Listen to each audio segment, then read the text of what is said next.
So if you come with me here. My name is David Malone. I am a science documentary filmmaker, and I've come to Papworth Hospital in Cambridgeshire. So this is the first time you've been in theatre? Yes, indeed, yes. So I don't know what I'm doing, but I'm very good at following orders. I'm here at the invitation of consultant surgeon Mr. Francis Wells, who is going to allow me to watch him perform open heart surgery. He's got a leaky aortic valve. I've always wanted to see the beating human heart, that thing within us that keeps us alive. You'll see when you get in here just how colourful the human body is. It's amazing. You sound like it's Very much. it's never lost its thrill for you. No, not at all. The heart is unlike any other organ in the human body. It has its own rich language and poetry.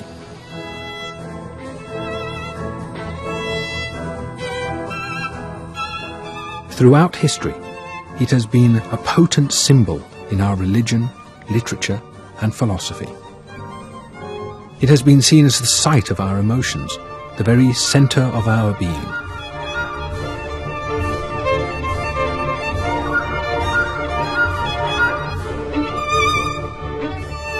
But modern medicine has come to see the heart as just a pump, a brilliant pump, but nothing more. And we view ourselves as ruled by our heads and not our hearts. So that's the valve actually going into place? Going into the root, yeah. And yet there's something about the heart that makes me wonder whether there is more to it than this. You open up this body that's lying still, and inside there's this other creature struggling away. So I want to explore the story of the heart, how it came to lose out in the age-old battle of hearts and minds, and ask whether, with the help of modern science, the heart may reclaim its traditional place at the centre of our lives. There's the heart working, all back in one piece.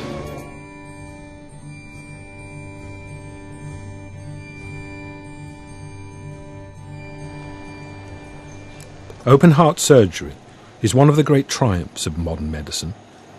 I have to tell you, it's the movement which Yeah. I find extraordinary. The liver just sits there looking ugly. The spleen sits there looking ugly. The bowel sits there smelling awfully. The brain sits there doing absolutely Doing nothing at all. To perform operations like this, surgeons can't help but view the heart as a machine, something that can be fixed when it goes wrong. But for Mr. Francis Wells, one of Britain's leading heart specialists, this is a machine that can still inspire wonder. What we see is a bit of muscle contracting here. Yeah. But what's going on inside the cells at a metabolic level is immensely complicated. You work with these hearts and every day. You see Yes. them, you know, the mechanical side of human nature. Yeah. There is a mechanistic side to it, which Yeah. is easily appreciable and, Yes. and learnable and correctable. But you rapidly appreciate that it isn't just mechanical either. Biological structures and tissues are beyond mechanical. I mean, yeah, it has a life, it has a momentum. For Mr. Wells, the heart's extraordinary biology gives it a beauty all of its own. He sees no need to romanticize the role of the heart beyond its vital function as a pump. Thank you. Oh, It was it was a privilege. No, not at all. I suppose what I'm looking at is how much of that wonderful poetry, the romantic poetry of the heart, is just poetry.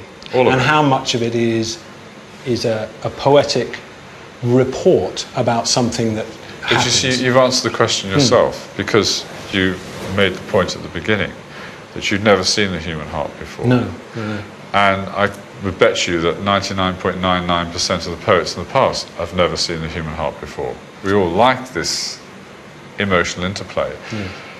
But the heart is a bunch of muscles with some nerves that stimulate it, and it has some chemical receptors which allow it to respond to chemical and neurological stimuli. Whilst we all want to think of it as being this incredibly fanciful structure, and we all do, in reality, it's a pump. That's what it does. But I know I can take the heart out and you can still fall in love. I know I can take the heart and the liver out and you'll still fall in love. Yeah. I can take the heart, liver and lungs and bowel out and you'll still fall in love. Well, that's useful to know in an emergency, I suppose. Well, it's true, we've done it. But if I ask myself, what part of me feels love for my family, I would say I feel it in my heart. I love my 3 sons with all my heart. And when I first met my wife Sarah, my heart skipped a beat. This is the familiar language of the heart, one that talks about being broken-hearted, or your heart swelling with joy. The whole reason we're making the film is to explore that poetic language of the heart. You know, his heart swelled, his heart jumped, his heart burst, his heart broke. I suppose what we're asking is, how much is that language just poetry? And how much of that poetic language is an accurate description of something which is true, just said poetically? And I don't know yet. Why this matters is because I believe our view of the heart, in some fundamental sense, is a reflection of how we see ourselves.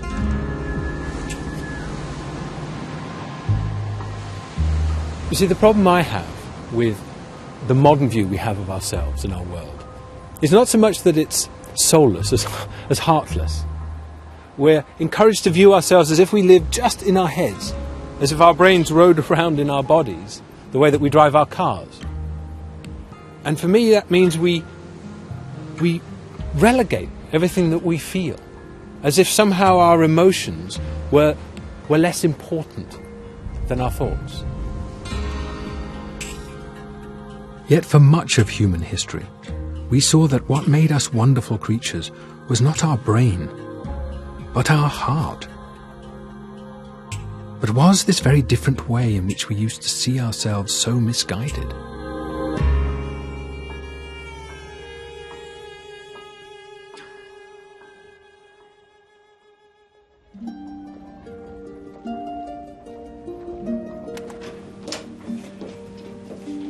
Richard Parkinson is a curator at the British Museum and is showing me a papyrus over 4,000 years old from ancient Egypt. This is the famous Papyrus of Ani, which is part of one of the funeral papyri. For the ancient Egyptians, the heart was the most important organ in the human body. It's very much the symbol of the mind, the emotions, the character. Everything is represented by that particular organ. And did the ancient Egyptians believe that that was the centre of their being? It seems to be that way. All the language refers to the heart in descriptions of character. If you're greedy, you are grasping of heart. If you're patient, you're enduring of heart. Right. The heart is the one thing that really anchors all ideas of personality. The papyrus depicts a scene called the weighing of the heart. The ancient Egyptians believed that a person would only pass into the afterlife if their heart balanced against the feather of truth. If not, the heart would be eaten by the devourer and they would become nothing. Why balanced against truth? It's lovely. I mean, it's lovely. Truth is the Egyptian way of life. It's something like justice, truth, order in society, in the personal life, in the cosmic life as well. And your heart has to be exactly in a tune with ma'at, with truth. With that truth. And so above the heart in the papyrus, there's the famous heart spell, which it just begins here. You can see the sign of the heart there, my heart. Can you read that? It's standard Middle Egyptian. He addresses his heart. My heart of my mother, do not stand up against me as a witness and oppose me in front of the company of gods. He's talking to his heart? He's talking to his heart. Just keep the heart quiet. Don't let it give the game away. Because the heart tells the truth. The heart might tell the truth if he's encouraged too much by the judges. The heart, physiologically, it does tell the truth. In the sense that yes, when you try to lie, your brain says, let's keep calm, let's not give anything away. Your heart starts thumping and you start sweating. So the heart, it really is the organ which can't help but give you away if you're not careful, which makes that practical admonition so lovely. Absolutely. It must have been a very well-fed monster. Some of them look quite eager. The ancient Egyptians did not understand that the heart pumps blood around the body, but they did recognize a quality about the heart just as profound. That when we tell lies, it is the beating of our hearts that can betray us. I have to say, I like the ancient Egyptians. I like the fact that they see the heart as being connected with truth. Not something airy-fairy like love, but truth, that it simply tells you the truth about how you are, what you are feeling, what you think. And they were right.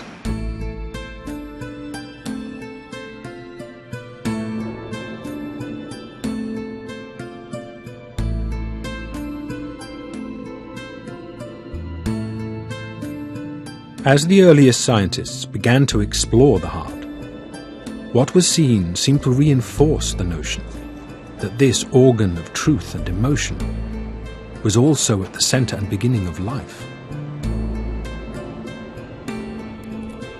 It was the Greek philosopher Aristotle who first glimpsed this remarkable sight of the embryonic beating heart. For Professor Thomas Brand, developmental biologist at Imperial College London, what amazed Aristotle has lost none of its magic. How old is this one? 3 days. 3 days. And you can see it fills up Yeah. and empties, so you can actually see the whole pulsing now. Yes, you see the entire cardiac cycle happening, you know. And we have here the eye, here the ear, and here the future jaw. Aristotle could see that the heart is one of the very first organs to form in the embryo, and he recognized that the embryo could only develop with a healthy beating heart. It was vital to life. Certainly Aristotle was the first one to realize that there is something like something forming in the yolk. And I mean, it was, I think, quite an accomplishment to see that the heart is all of a sudden there. What did he conclude? I mean, when he saw this, did he... Well, he saw that the heart is actually forming first, and then from the heart, actually, all the other organs are either derivatives of or are actually induced by the heart. Really? And this is a concept that has somehow some truth to it. Right from the start of life, the heart is driving the development. Yeah, the heart is very, very important. It's very essential. I mean, if an embryo like a chick embryo has no heart, it would stop development right away. This is a chick, but would we see something similar if you were looking at, say, I don't know, a dog or an ape or a human? I mean, do they would all look the same way. Right. So this is a very basic blueprint that life has found. And correct. I mean, if you would see at this stage, would look at any other embryo, they would look almost the same way. Aristotle had established the heart not just as the seat of our emotions and the teller of truth, but also the force in the body that keeps us alive. But this was also the time of the birth of philosophy, and a view began to emerge that thoughts were different to emotions, that each belonged to different parts of our bodies, our heart and our brain. This idea was promoted in the writing of the Roman physician Galen. For Galen, the head is associated with reason, the abdomen is associated with the heart and with passion, and the lower regions are associated with procreation. So that is his way of understanding how the body functions, and that's the first time we really have a separation between the emotional heart and the rational brain. Galen's views dominated Western thought for over 1,000 years. The heart reigned unchallenged as the seat of our emotional lives, an idea expressed in art, literature, and religion. But in the 17th century, our entire understanding of the heart changed. The English physician William Harvey made a discovery that would give a new role to the heart. Harvey was interested in how blood moves through the body. According to Galen, blood flowed like the tide, ebbing back and forth. There was no circulation. The arteries and veins were entirely separate. Harvey showed this was wrong. Well, today what we're going to do is we're going to look at the small blood vessels in your fingers. Dr. Art Tucker is a clinical scientist at St. Bartholomew's Hospital in London. He's able to show me what Harvey knew must be true, but was never able to see with his own eyes. That if the blood circulated, then the blood that flowed out must somewhere turn back. The arteries must become veins. And there they are. Wow. What, those little loops? Those little loops. These beautiful ghostly figures are the capillaries in my fingernail. It's in the capillaries that arteries turn into veins and blood begins its return trip back to the heart. I can see something going around. And that's the blood. Am I really seeing that, or am I just imagining it? No. Even after, I've been doing this nearly 20 years, seeing these always excites me. It's fantastic suddenly seeing them, they seem to fill up. Yeah, so you see that. Whoa, and I saw this, it zip round there. and this, in one aspect, truly demonstrates what Harvey was trying to say, and that the blood flows in a circulatory path, Yeah. rather than flowing, as Galen said, like the tide in and back. And if you look carefully, is that the blood flows up one side, round the loop, and then returns. And that blood is on return journey back to the heart and the lungs, where the carbon dioxide will be removed and the oxygen will be replenished. Harvey goes down in history as the man who first realized that the same organ that was understood to be the center of our emotions also pumps blood around the body.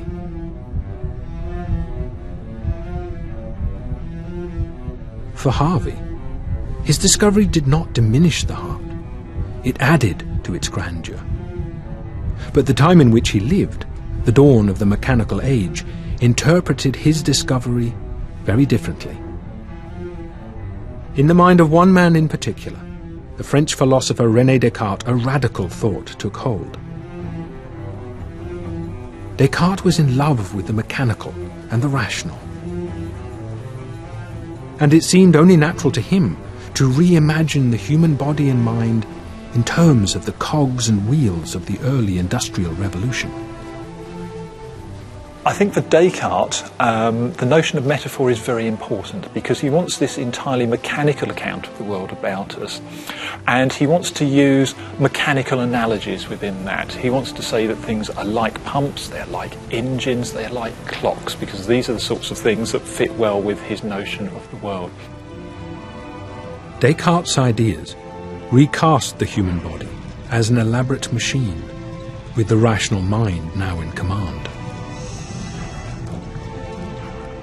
The stomach and intestines as some sort of refinery where fuel is processed. And the heart? No longer the seat of emotion, nor truth-teller, now nothing more than a mechanical pump. And it was Harvey's discovery, seen in the capillaries, that made this view of the heart seem indisputable. Zealous believers of Descartes' ideas could even dismiss the cries of pain from tortured animals as nothing more than the creaking of animal clockwork. They were becoming just like their machines, cold and mechanistic, devoid of feeling. If you want to find one moment where the new view replaced the old, it's when Harvey's work seemed to give license to applying this mechanical metaphor, not just to the outside world, but to us as well. Which was ironic because Harvey himself didn't like this new view. And that in itself is quite telling.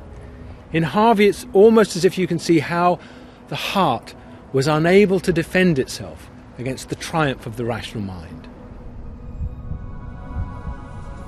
That triumph might have been lessened had Harvey and the others of his time known more about how the heart pumps blood.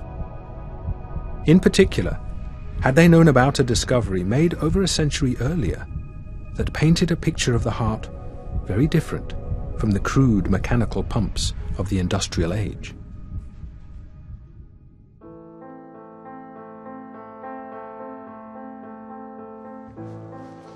In the Royal Library at Windsor Castle, curator Martin Clayton is showing me beautiful anatomical drawings by Leonardo da Vinci. Drawings that were neglected for almost 400 years after his death. They document da Vinci's remarkable understanding of the heart. Well, these are drawings from almost the end of Leonardo's anatomical career. It was done about 1512, 1513, so Leonardo was 60 years old or thereabouts when he made these dissections. It was what da Vinci discovered about how blood flows through the valves of the heart that was most important.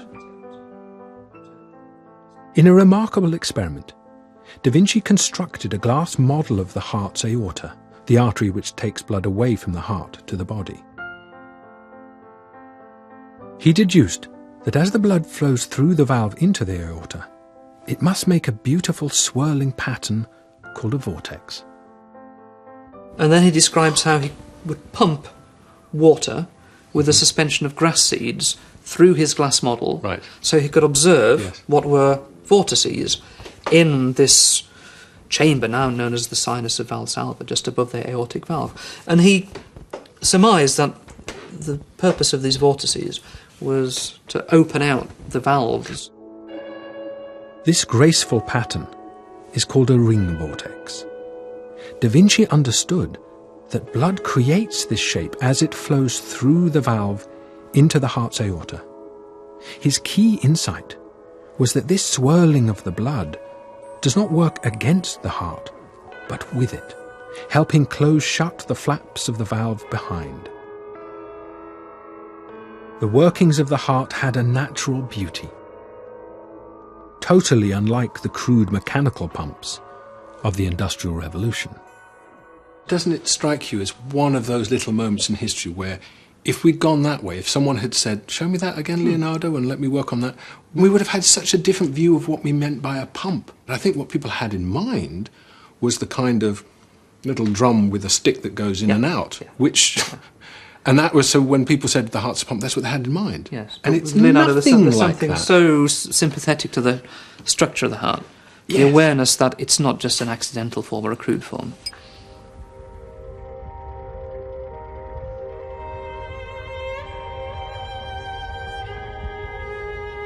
Da Vinci had realized how the movement of the heart and the flow of blood work in natural harmony with one another. First scan starting, David. David, can you take a breath in, please? Using modern magnetic resonance imaging, it's possible to see in beautiful detail the way in which the blood flows through the heart. David, this breath hold is longer. It's about 20 seconds. Please breathe in, breathe out, and hold your breath. Thank you, David. We're finished. Very good images. It's not always the case. We're going to get you out. Dr. Philip Kilmer is a consultant in cardiac imaging at the Royal Brompton Hospital in London. Is that me? This is you, Really? absolutely. And Oh, God. Oh, so we're looking from below in this case towards the head. So that was my heart as it was actually beating just a couple of minutes ago. Absolutely, yes. Yeah. Am I I'm thinking that I can see all sorts of lovely complications in the flow. Is that real, or am I just no, imagining? that's real. That gives you a fairly genuine impression of flow. It's averaged over multiple heartbeats, so it's not quite real time. And it's to do with the tuning of the magnet that you actually see dark blood joining it. Yes. But nevertheless, that blood is showing a But you stream can of it. actually see how complicated the swirls are in there. Yes. It curls around, swirls here, and then it's... Now, what's interesting is if you listen to somebody's chest, you can hear the heart sounds, often described as lub-dup, lub-dup. Well, the timing of that is like this: lub-dup, lub-dup, right, lub-dup. The deeper sound, the lub, is the closure of the larger inflow valve, right, and the higher pitched sound is the closure of the smaller aortic valve. which opens and closes roughly every second, faster if you're exercising. For my whole life? For your whole life, day and night, non-stop. Yes. That's about 1 million times every 10 days. It opens and closes. What a piece of engineering. It's stunning. This beautiful three-dimensional scan of a patient's heart was made by a colleague of Philip's in the United States. The blue shows the blood depleted of oxygen coming back from the body through the heart on its way to the lungs. And the red and yellow shows the oxygenated blood coming back from the lungs through the heart and back out to the body. And if I walk you around this image, if I tip it like this, we're looking as if from the left shoulder. Yes. And now you can begin to see vortices in the left atrium here, swirling around, and in the left ventricle, swirling mainly around the anterior mitral leaflet. So you can see it's coming in, shooting down here, curling round, and then is directed back out that way. Yes, absolutely. So the heart doesn't really have to shove the liquid in a way that the liquid doesn't want to go. The liquid's already heading there because of the shape of the heart. To some extent, I think that's true, absolutely. And especially on exercise, I believe that would be true. It's halfway between engineering and art. There's a beauty to it. To imagine it all both in series and simultaneously, flowing day and night, non-stop, throughout your life. That's the most beautiful thing I can imagine. Yeah. It is almost as if the flow of blood has carved out the shape of the heart through evolutionary time. The chambers of the heart are shaped in such a way that the blood swirls around in the direction the heart requires. Even the vast loop made by the blood as it flows around the heart means that as the main pumping chamber recoils, this helps the upper chamber refill with the next batch of blood. And part of this astonishing beauty of the heart had been glimpsed by Leonardo da Vinci. When you look at these two pictures, what you see here is the world of Leonardo, of Shakespeare. This is the beginning of modern science, thrilled at exploring the nature of being human. A couple of centuries later, it's completely changed. Here you have our culture, thrilled with exploring the world of gears and cogs and pulleys and ratchets and reimagining us as if that's what we were.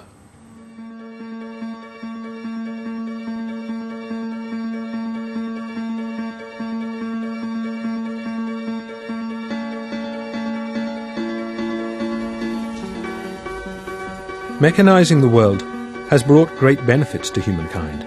We have built vast cities, industry, and advanced technology. But mechanizing the heart has, I believe, done untold damage to how we see ourselves. This tendency to see things in mechanical terms is something that psychiatrist Dr. Ian McGilchrist has spent 20 years thinking and writing about. That machine metaphor, it does do a lot. I mean, it has done a lot for us. We've built a big old mechanical world full of flashing lights and things that whiz round. It's enormously successful at doing certain things. Yes, and that's very seductive. Yeah, but what it's not good at is describing what we are. I mean, it can describe really well the mechanical pumping aspects of the heart, and that's fine. But it excludes a lot of. We think we're understanding, but what we're doing is describing mechanisms so that we can usefully intervene in them if we need to do so. Yes, medicine. In that sense, they're like maps. You know, when you're driving, you want a map. You want to know where you're going to, how you're going to do it.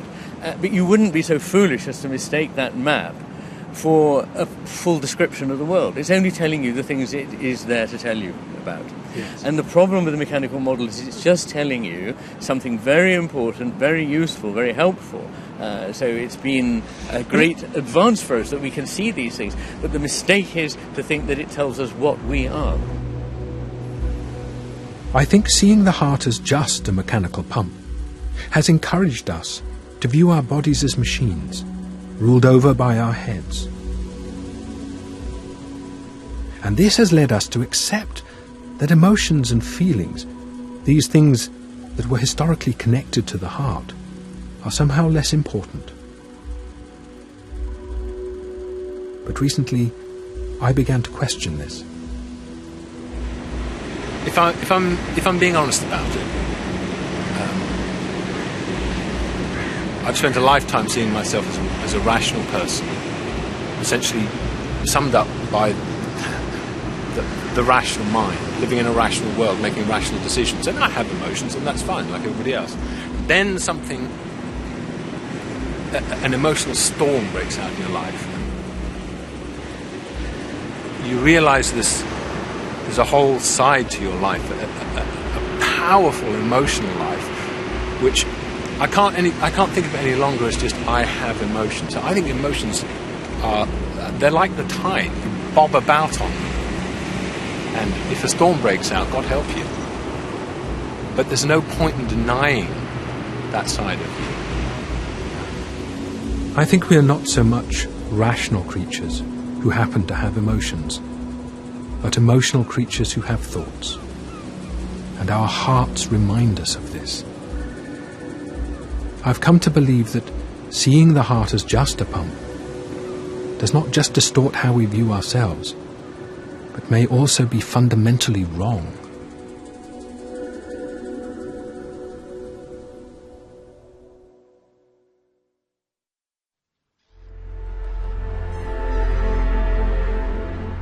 Modern science is now beginning to understand the heart in a way that is much more nuanced and complex.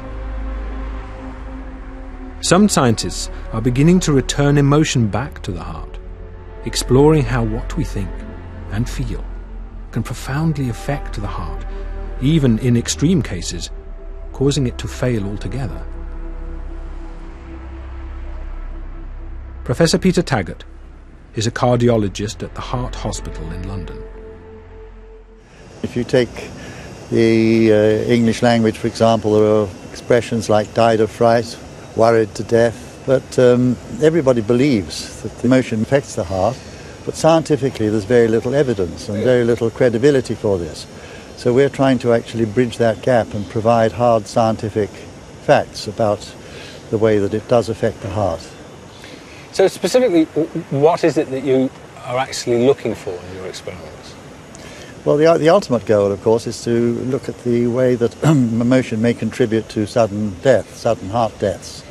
I mean, there are a lot of anecdotal examples, as you know, of people dying in the course of an argument or after a bereavement or some bad stress. There's several studies showing that heart deaths go up dramatically after natural disasters such as earthquakes, really? Wars and things like that. Not dying from the actual event, but afterwards? But just afterwards. But we don't know how, in fact, this happens. And our work really is to try and actually understand the mechanisms. How does emotion affect the heart itself to create these problems? Okay, breathe normally. Okay, I think we could probably take the tube out. And, are you happy, Peter? Yes, indeed. Okay. Can we take the tube away, please? And Professor Taggart has invited me to St Thomas's Hospital to see an experiment exploring the surprisingly complex way in which emotion can affect the heart. a little bit more pushing.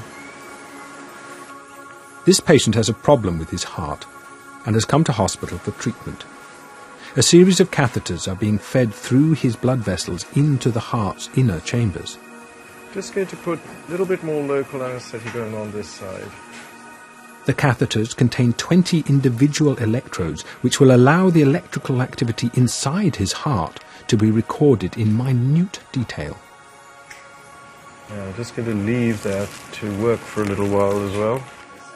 Before his treatment begins, whilst wired up, he has agreed to watch 2 short videos for Peter's experiment. I'll start this dot moving around on the screen, and if you can just... This first video is designed to relax the patient and give a measurement of his heart without emotion. And you're monitoring the heart through the head equipment.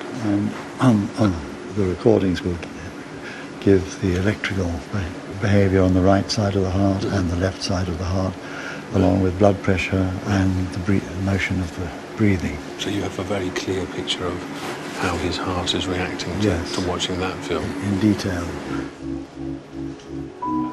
The patient is then shown a dramatic scene from the Hollywood movie The Vertical Limit, which Peter has specially selected to produce a strong emotional response. And this is a little scene where there's a group of climbers on a cliff and the rope is pulling out of the cliff. Right. And the only way they can save themselves is by reducing the weight on the rope, and that means cutting the bottom person loose. And the bottom person loose is the father of the family which are on the rope. There's too much weight here. One cam's never going to hold it. You have to cut me loose. Everybody knows that when you're excited or stressed, your heart beats faster. But Peter is interested in something far more intricate than what happens to just the heart rate. His measurements are designed to detect how the actual beat of the heart itself can change in response to emotion. You don't do this. I'm going to pull everybody down and everybody's going to die. Shut up, Eddie! The heartbeat is controlled by electrical waves which travel across the heart, causing the muscle to contract and relax. Is it working, your experiment? It's getting very exciting. What we're finding is that when a person watches something that is boring and bland, nothing happens to the measurements. Right. When they watch something exciting, or in this case, a really dramatic scene, It's one dead or three, Peter. You understand what I'm saying? Just think about it. then there's a measurable change in the way that the electrical waves circulate through the heart. Peter believes that in people with more vulnerable, damaged hearts, this effect could be enough to trigger the heart's rhythm to break down entirely. We're going to die! How many of you are going to die? Just cut it, Peter! Just cut it, Peter! Just cut it, Peter! It does sound like you're re-establishing the connection of emotions to the heart. Well, I think everybody's sort of concept of the heart is that it's a pump, and when you, for example, have death, that the heart stops and that it may cease to function properly, because instead of beating nice and synchronously, the rhythm changes and the activation waves go all irregular, and it becomes discordant. Right. And the function goes. And you're saying that it can be emotions that can trigger that. This is the sort of thing that can do that in an already compromised heart. I would stress, that this only happens in very, very poorly hearts. Right. But it sounds, and forgive me if I'm wrong, but it sounds as if you're tiptoeing back towards people who talk about he died of a broken heart. Exactly. Really? Yes. Well, I think there's a whole mass of anecdotal evidence, but anecdotal evidence is anecdotal, and it doesn't have scientific credibility. Yeah. What we're trying to do now is to give, I suppose, scientific credibility to what people have known for the thousands of years. Yes, yes. Well, I'm glad you're doing it. Well, not before time.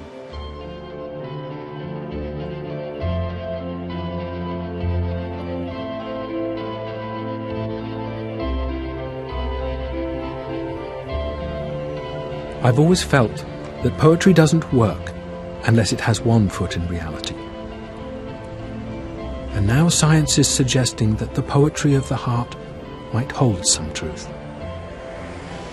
It does seem to me we've already come quite a long way from Descartes, where the heart suddenly there was no emotion at all. It was completely stripped of any emotion. It seems to me that science is beginning to put some of that emotion back.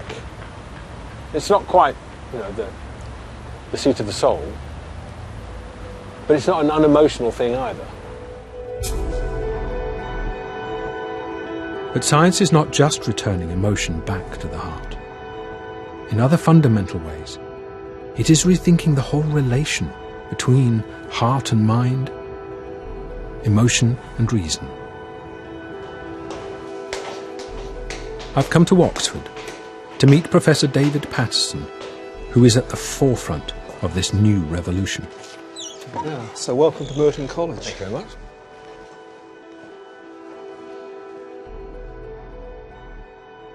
very much. My research really straddles between these two organs, the brain and the heart.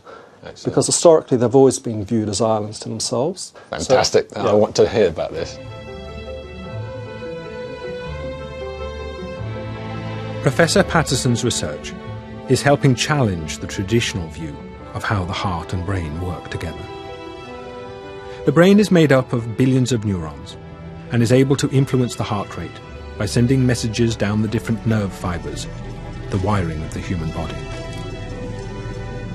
When the heart receives signals from the brain through the sympathetic nerves, it pumps faster.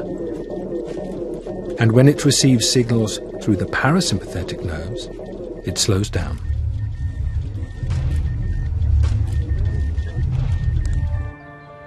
On its own, this appears to fit with the picture of the heart enslaved to the brain. But the true relationship between the two organs is far more nuanced. If you look at a heart, and I happen to have a heart in my pocket, which all good physiologists carry around with them.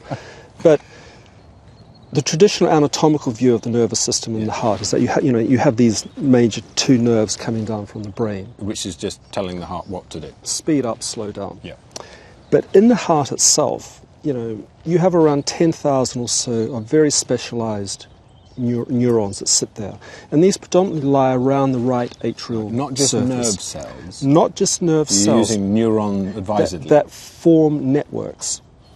Okay. And that begs the question. Yeah, begging many questions. Well, what is their role? Why are they there? Why has nature put them there? Yes.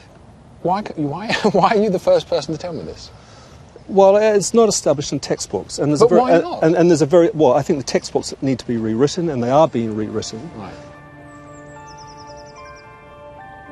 It's astonishing to think that neurons, the very cells that make up the brain in our heads and give us the ability to think, are also present within the heart. And there are so many of them that these neurons have been called by those who study them the heart's little brain. Much about the heart's neurons is still unknown, but one thing is clear, that the brain in our heads doesn't simply control the heart, but works in partnership with it. Right. Well, it's a little bit different from college. What you're looking at is a section of tissue taken from a rat's heart. It contains most of the neurons that make up the heart's little brain. The tissue is being kept alive by a solution of nutrients and the bubbling oxygen. And if you look closely, you can see that the tissue is beating of its own accord. So this is just a little bit of that right atrial tissue, and inside there are these neurons. Right. And in fact, what we see here is that the tissue is beating by itself. So is that it looks like a heartbeat, is it? That's right, it's very similar, but is. it's an actual contraction. So this is beating at about 180, almost 200 beats per minute. Professor Patterson is going to show me that by sending an electric signal to the heart's little brain, that little brain can then slow down the heart rate.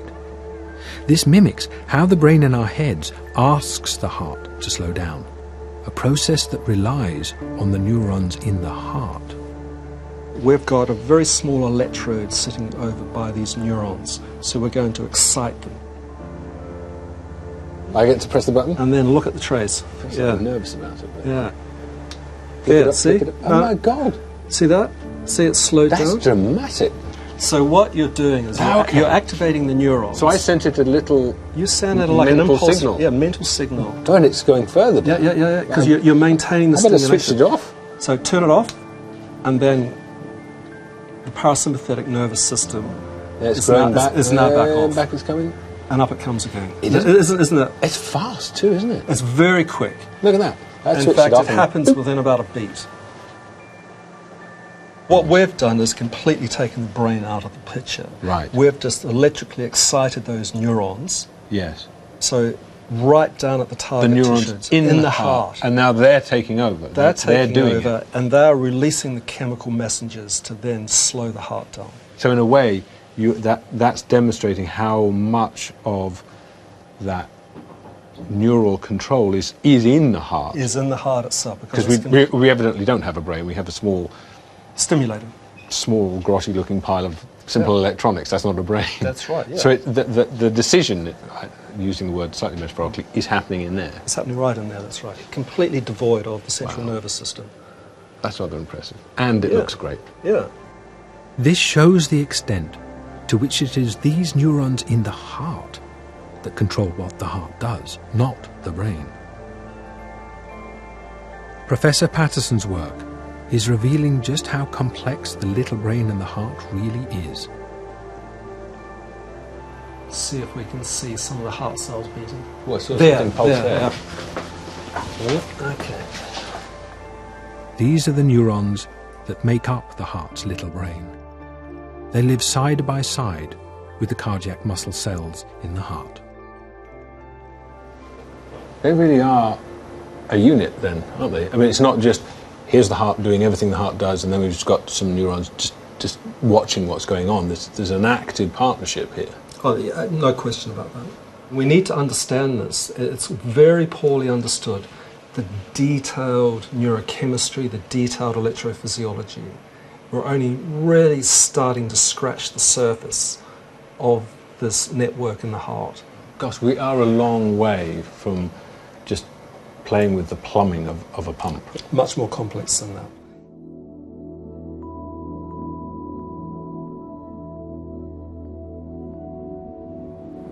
I suppose I feel optimistic having talked to Professor Patterson, because I do have to admit that after the first day I felt quite concerned. And we got such a telling off that I thought, well, maybe this film really has gone off in all the wrong direction. Maybe what we're trying to say is just silly. But having talked to Professor Patterson, I feel that there really is something important, something scientifically true, but also something important that we are trying to say. I feel good about that.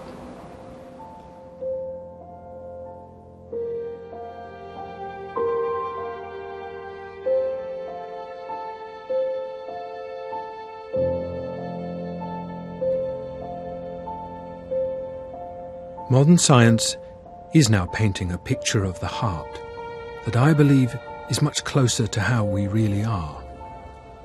The heart is a pump that does respond when the brain asks it to, but it is not enslaved to the brain. Its relationship with the brain is more like a marriage, living in partnership, with each dependent upon the other. But most importantly, it seems to me science is now restoring to the heart something of what rightfully belongs to it, our emotions.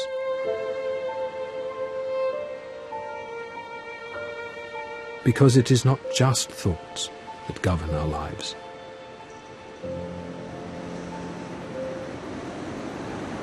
Well, a couple of years ago, my wife became profoundly depressed, clinically depressed. And the person I fell in love with, the person who I've lived with my adult life, is it's gone. And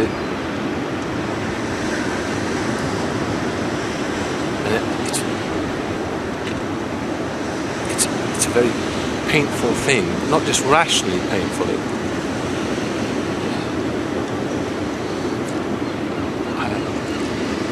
I never knew what that phrase, my heart ached or my heart broke. That's just poetry for me, but it isn't anymore.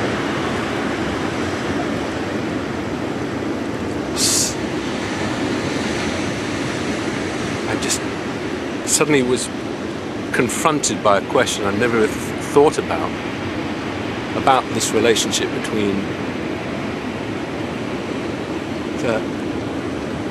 the life of my heart, the emotional life and the emotional centre of it, which when it was fine I never thought about it, I just took it for granted. But something went wrong with my wife's mind.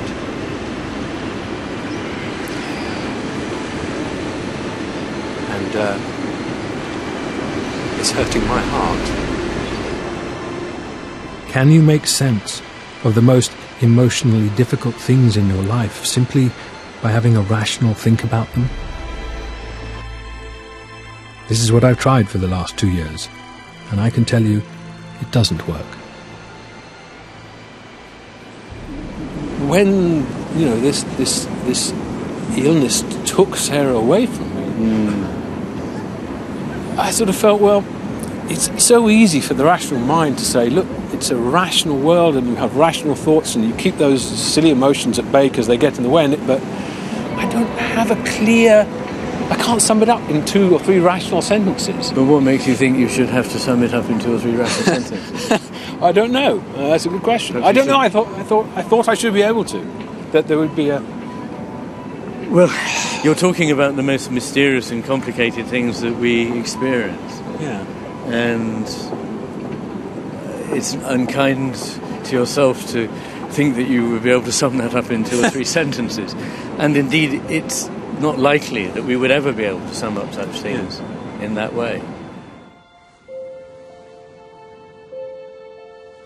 I'm not going to find the way forward through an emotional storm just by consulting the rational part of my mind. I feel there's a whole other side to me, which unless I give it a voice, unless I listen to what it's telling me, I'm not going to make it through. And that's my heart. But what does it mean to follow your heart?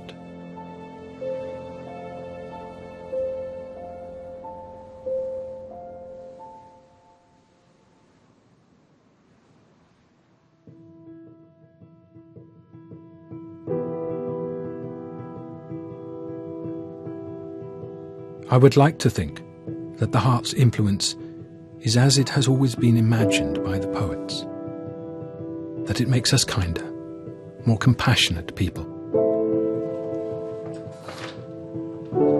The final thing I want to explore about the heart is how it can affect the mind.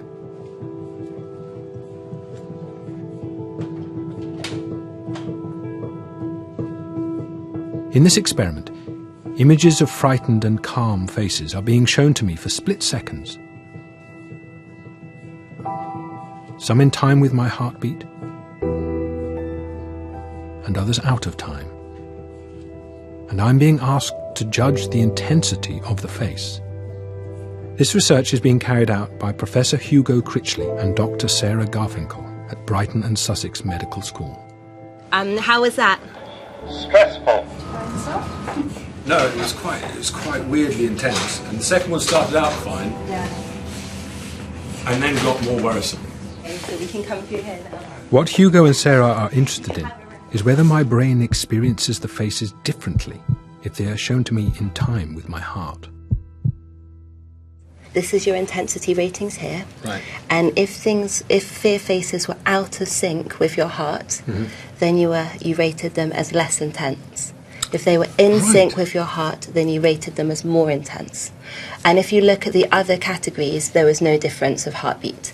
So neutral faces, it made no difference, exactly. So the only time the heart was influencing your emotion ratings was when it was an explicit fear face. Right. The results show that when frightened faces were shown in time with my heartbeat, I perceived them to be more frightened. In other words, how my mind processed the fear faces was affected by my heart. From the brain scans, Hugo and Sarah are able to pinpoint the exact region of the brain that is affected by the heart. When your brain is processing fear in time with your heart beating, we get this great massive activity in a region of the brain called the amygdala, which is known to be the threat processing region of the brain. Just showing that the amygdala processes fear in conjunction with the heart's signalling when it's beating. Does that light up more when it's in sync with the heart Absolutely, than when it's yes. not? Really? Yes. But the experiment had an unexpected effect on me. Although I was being shown frightened faces, it was not fear that I felt, but concern. The faces were reminding me of someone I care about. It was quite an intense experience because I was looking at those faces and feeling worried about those people. I mean, not those people. I was looking at those faces. It was reminding me of someone I care about and thinking about their pain or their sadness, and that was what made it very intense for me. But is that really what was going on? Certainly, the way we interpret other people's emotions is very much influenced by our capacity to embody their emotional states. If I see someone in pain, something bad happens to them, and you're saying that my heart helps me to create some understanding of them from an emotional level. Yeah, absolutely. So certainly this emotional system is very much tuned into emotions like compassion for other people, empathising with people's emotional states, as well as producing the kind of shared joy and positive emotions that bond us socially. That's fantastic. So that phrase, I feel for you. Yeah. You do. What you're telling me is my heart is able to make that true. That statement. The heart is certainly a big component. I mean, I consider the heart to be one of the main channels of that kind of information. It seems that the heart beats not just with our own emotions, but also with other people's. It is our hearts, working in tandem with our brains, that allow us to feel for others. And painful though it might be, at times, to experience that compassion, it is ultimately what makes us human. For me, compassion is the heart's gift to the rational mind. That the things I hoped would be true about being human, I'm reassured that they are true. And that the things which I hoped would be how we work and the kind of creatures we are, they really are. You can experimentally see that is how we work. And it does underpin the thing about us which I personally feel is what makes us a worthwhile species, that we can feel compassion for other people. I'm not really hugely impressed that we can build faster jets, but that we're made in such a way that we can feel someone else's pain and feel compassion for them. I think that's fantastic. In the end, this battle between the head and the heart, to decide what's the best part of us, leaves no triumphant victor. In reality, we need both. The heart may be more than just a pump. It may help us to care for one another, but it is stuck in the present. It is only the brain that can imagine a different world and invent it. But if we want that world to be a better world, then surely we also have to listen to the heart.